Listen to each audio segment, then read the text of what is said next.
Good morning everyone. বাইরে যে পরিমাণে গরম পড়েছে বাপরে বাপ, মনে তো হচ্ছে যে আর কয়েকদিন পর এখানে উটও চলাচল করতে পারে।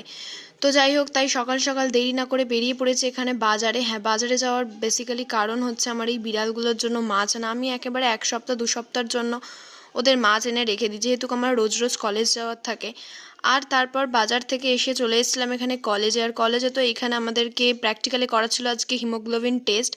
তো যাই হোক, এটা করতে গিয়ে একটু নাটকই করছিলাম, কারণ আমার এই সব হাত মাত ফোটাতে ভীষণ ভয় লাগে। আর হিমোগ্লোবিন লেভেল তো আমার অনেকটাই কম এসছে, তার জন্য শুরু হয়ে গেছে বাড়িতে এসে আমার ট্রিটমেন্ট। যদিও আমার এই ফল টল খেতে একদম ভালো লাগে না, তাও মা জোর করে আমাকে এখানে এক বাটি ফল নিয়ে বসিয়ে দিয়েছে। আর এরপর রাত্রিবেলা খাওয়া দাওয়ার পর অ্যাজ ইউজুয়াল আমার যেসব কাজ থাকে, মানে প্রত্যেকটা বিড়ালকে ধরে ধরে আমি ঘরে ঢুকাই, কারণ রাত্রিবেলা যদি ওরা বাইরে থাকে অন্যান্য বিড়ালদের সাথে মারামারি করে, তারপরে হাত পা বিভিন্ন জায়গায় কেটে যায়। ব্যাস, আজকের ভিডিওটা তো এইটুকুই। কেমন লাগলো অবশ্যই জানি।